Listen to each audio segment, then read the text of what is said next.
Masya Allah, salam sejahtera buat semua orang yang lagi melihat acara podcast yang luar biasa ini. Ketemu lagi dengan saya, Adita Sujayanti, dan narasumber yang luar biasa sekali. Siapa dia? Nanti dulu, tahan dulu. Yang pasti hari ini kita bakal ngobrol-ngobrol sesuatu hal yang big thing. Nah, oke, udah pada gak sabar. Dengan siapa pagi ini kita akan berbincang-bincang santai dan berkah buku tentang bicara itu ada seninya. Nah, ini bukunya luar biasa banget ya. Baik, kita langsung saja ketemu dengan narasumber kita yang luar biasa. Persis ada di samping saya, orang yang manis banget. Langsung saja dengan Bapak Septian Ilham. Oke, harus gitu ya Pak ya? Ya harus seperti itu, biar nggak terkesan terlalu kaku. Baik, silakan Pak Septian Ilham diperkenalkan diri terlebih dahulu. Oke, terima kasih atas waktunya Bu Anita. Perkenalkan, saya Septian Ilham Priyanto. Saya bekerja di Koster Surabaya Timur. Oke, itu aja Bu perkenalannya. Singkat sekali ya. Nanti kalau misalnya mau tambah-tambah lagi boleh Ya, nggak? nanti ada sosial media saya. Oh di gitu. sini. Ya, silakan. Oke, jadi jangan lupa di follow ya sosial medianya Mas Septian. Baik, Mas Septian, selamat pagi. Assalamualaikum Pak. Waalaikumsalam Bu Anita. Gimana Bu kabarnya? Alhamdulillah, boleh ya? Boleh kita lah. gitu. Ya, itu. Jadi Baik. terkesan lebih akrab gitu loh. Oh gitu Iya. ya. Aduh, boleh nanti kita tukerin nomor WhatsApp ya Pak? Kan sudah punya Bu. Oh baiklah, dari gitu ya. Oke, pagi ini kita mau bincang-bincang tentang bicara itu ada seninya. Ini Iya. buku karya penerbitnya Buana Ilmu Populer gitu ya Iya. Pak ya. Yang ingin saya tanyakan terlebih dahulu nih Pak Septian, kenapa sih Pak Septian suka banget sama buku ini? Oke, yang pertama saya jelaskan dulu ke teman-teman ya, karena perintah dari Allah itu yang pertama Iqra, bacalah. Jadi gini Bu, yang pertama kenapa alasan saya milih itu, yang pertama jujur saya dulu itu nggak giting, sampai sekarang itu masih geder kalau ketemu orang yang lebih tinggi. Masih suka deg-degan gitu ya? Iya, Oke. kadang nggak dalam momen resmi pun masih kadang suka deg-degan, apalagi ngomong yang di depan kayak atasan atau gimana. Audiens. Kadang iya, apalagi kalau kamu pimpin briefing ya contoh, itu masih kadang masih suka ngomong apa nih, kita takut salah Oke. ngomong atau gimana. Nah, Oke. setelah membaca sedikit buku itu, belum semuanya saya baca, cuman buku ini saya rasa bagus untuk saya, dan mungkin buat teman-teman yang nonton video ini ya, buat teman-teman yang terlalu kaku ngomongnya atau sulit untuk bicara, nah mungkin Kurang lancar ya, Pak ya? Oke. seperti ini nih, saya jujur tekan sama wanita. Oh gitu ya Pak ya? Iya. Apalagi saya. Ya jadi itulah sedikit alasannya kenapa milih buku bicara itu, ternyata ada seninya, ternyata nggak sekedar ngomong fafifu tapi ada teknik yang harus dipelajari di buku itu tuh ada. Jadi kurang lebihnya seperti itu alasannya kenapa milih buku. Oke, jadi kalau misalnya saya tangkap dari apa yang disampaikan oleh Pak Septian, menurut saya Pak Septian beli buku ini karena memang berangkat dari latar belakang nggak cukup confident untuk bicara di depan audiens gitu ya. Nah, menurut Pak Septian nih teman-teman, bicara itu mudah, ada seninya. Buku ini tuh bisa ngajarin kita walaupun nggak secara langsung gitu. Jadi gimana caranya pembawaan diri di depan audiens, baik itu audiens dengan usia yang sebaya ataupun audiens yang berbeda usia. Kurang lebih seperti itu ya Pak. Iya benar itu. Kemudian yang paling mendasar nih Pak, dari apa yang belum diketahui dengan apa yang sudah diketahui, itu apa yang paling ngebedain ketika udah baca buku ini? Oke, yang pertama kita bedah sedikit yang awal ya, awal. Oke. Jadi di buku itu membahas nyawa sama dengan logika. Jadi ketika berbicara itu harus ada nyawanya dan harus tersampaikan yang ada logikanya. Jadi enggak sekedar ngomong ini tapi ya sekedar omong kosong. Jadi seperti itu. Nah, di buku itu dijelaskan bahwa ngomong itu harus ada nyawanya, harus ada bobotnya, enggak sekedar ngomong meskipun dalam konteksnya bercanda, ternyata itu juga harus bernyawa kayak gitu. Contoh lah kayak gini, komedian gitu ya. Komedian kan suka melucu, tapi kalau dibedah lagi dia tuh melatih juga. Jadi omongan yang disampaikan itu benar-benar harus ada nyawanya atau bobotnya. Memang kadang nggak ternalar atau nggak terlogika, tapi kalau di konteks buku ini itu ada logikanya gitu. Jadi nggak sekedar asal ngomong apa ya dulu istilahnya itu, asal ngomong apa saya lupa kayak gitu. Jadi Ngomong kosong gitu ya? Iya, Ngomong iya. kosong nyaring gurinya gitu Iya, misalnya. seperti itulah. Jadi enggak apa ya? Di situ tuh menjelasin kayak kalau ngomong itu harus benar-benar harus ada nyawanya, harus ada bobotnya, harus jadi kelihatan yang dengerin itu oh iya mereka merasa oh iya bener, oh iya bener, oh iya. Kalau merasa kayak di logikanya teman-teman itu oh iya masuk ini bener ini gitu. Itu sedikit tentang buku itu. Nanti ada lagi.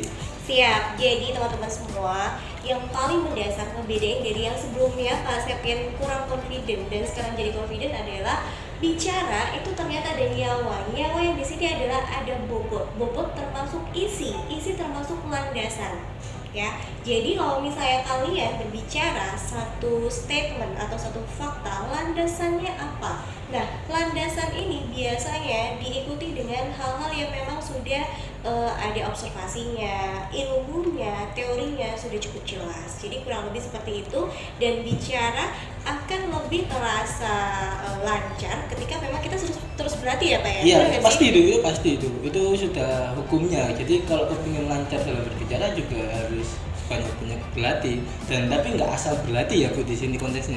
Maksudnya dalam artian bukan berarti ayo ngobrol enggak, tapi mencoba berbicara atau beropini di depan ya lingkup yang kecil dulu lah kayak teman-teman.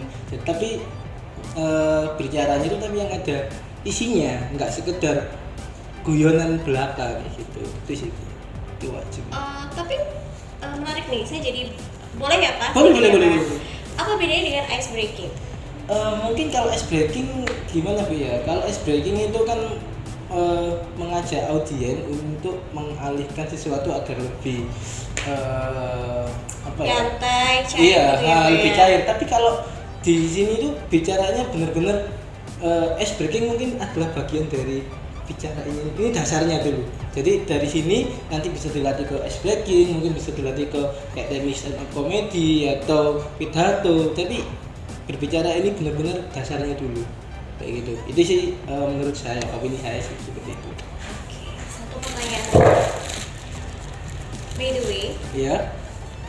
pas bicara di depan siapa atau di hadapan siapa, confident-nya seorang Pak Septa itu langsung jatuh atau apa ya?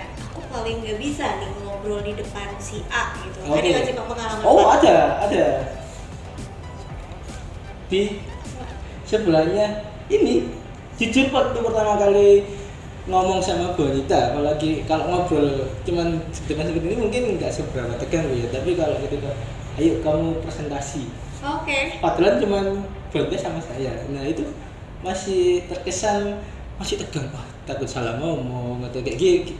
Apalagi kalau ada lagi manajemen yang lain itu lebih apa ya, enggak malah langsung. Padahal sebelumnya itu sudah disiapkan, nanti ngomongnya ini, nanti ngomongnya ini. Tapi ternyata di luar ekspektasi kayak Langsung blank gitu, langsung Pak. belum di depan kan ngomong apa ini ya, nah seperti itu situ. Itu pengalaman pribadi ya teman-teman. Jadi sebelah saya ini suhunya kayak gitu. Jadi Berapa derajat? ya bukan suhu itu, suhu yang biasanya adalah role model saya dalam berbicara ya. Jadi saya ketika melihat Bu Anita presentasi di depan, mungkin saya melihat di awal Bu Anita ini pintar ngomong, tapi pasti Bu Anita juga mengalami yang sebelumnya seperti saya, kayak pertama belum pede, tapi Bu Anita masih melatihnya, mungkin nggak langsung seperti ini kan, bener kan Bu? Tapi overall teman-teman semanggi, sebenarnya saya sedikit banyak belajar dari Mas Septian juga. Jadi jangan terlalu percaya gitu ya, karena saya juga diajarin sama Mas Septian juga gitu loh. Buktinya saya jelas-jelas mengundang Mas Septian di acara bedah buku tentang bicara itu ada seninya. Jadi luar biasa sekali, beliau ini adalah salah satu panutan saya juga. Teman-teman semanggi harus cek dan lihat podcast kita berdua, gitu ya Pak ya? Iya benar Bu. Oke, baik. Satu conclusion buat teman-teman Pak Septian, silakan tentang bab pertama yang membahas tentang bicara itu ada seninya. Coba Pak diberikan. Oke, untuk konklusinya ya buat teman-teman. Yang pertama, teman-teman itu wajib pede dulu dalam berbicara. Ya meskipun tingkat kepedeannya harus dilatih juga sih. Mungkin pertama mungkin bisa 50%, tapi kalau sudah pede, siapapun yang di hadapan kita, itu kita akan lebih confident menghadapinya. Yang kedua, jangan terlalu berbicara terlalu tinggi. Maksudnya gini Bu, kadang lawan bicara itu susah memahami ngomong apa sih anak ini kayak gitu. Malah terkesan kita menjadi orang yang konteksnya bodoh. Jadi kayak kamu itu ngomong apa, kamu jawabanmu itu terlalu tinggi, harusnya tidak disampaikan di forum seperti ini. Jadi yang logis dulu, seperti buku di sini juga mengajarkan logika. Jadi logikanya itu seperti apa, itu yang dibawakan kayak gitu. Jadi jangan terlalu tinggi, tapi yang bisa dipahami oleh semua audiensnya. Jadi kita akan merasa lebih enak ngomongnya, nggak terlalu terbebani dengan omongan itu. Tuh. Terus ada lagi konsisten dalam bersikap. Jadi konsistennya itu gini, kalau yang pertama itu tenang, ya sudah tetap jaga ritmenya. Jangan sampai udah tenang nanti ada audiens yang ngejak bicara tanda kutip guyonan, kita mau goyang. Nah itu juga problem saya juga. Kadang udah serius.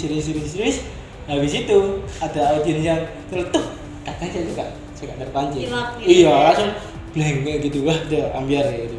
Terus ini yang paling penting sih Bu. Tetap tenang. Ini agak susah. Jujur tenang di hadapan semua orang, apalagi audiensnya banyak, apalagi 100 orang gitu. Oh jangan 100 lah, 10 orang kadang itu udah gak tenang, udah dingin, gemetar. Yang di padahal juga direkam di sini itu gak bakal keluar. Jadi kurang lebihnya itu yang bisa saya sampaikan. Jadi yang pertama tadi PD, yang kedua tadi konsisten. Tetap dengan intonasi ya Pak ya. Ya terus habis itu konsisten, lalu tetap tenang. Ini yang kurang lebihnya 4 hal ini yang bisa saya sampaikan. Tapi ini belum semuanya teman-teman ya. Jadi nanti akan mungkin kita akan ketemu lagi ya Pak ya. Iya pasti kayak gitu. Nanti akan ketemu lagi di bedah buku bicara itu ada seninya. Di bab selanjutnya ya Pak. Iya pasti baru. Jadi teman-teman stay tune aja, tetap di podcastnya Semanggi University. Kita nanti akan terus bertemu dengan teman-teman dari Krosop Surabaya Timur tentunya, atau dengan Pak Septian lagi. Jangan kemana-mana, cukup dari kita Pak Septian ya. Iya cukup. Supaya teman-teman lebih ngebahas apa lagi dia dan kita bikin lebih bertanya-tanya serta lebih menarik lagi di episode podcast selanjutnya. Terima kasih atas waktunya, terus belajar dan semangat untuk Semanggi University. Thank you Pak Septian. Thank you Bu Anita, see you.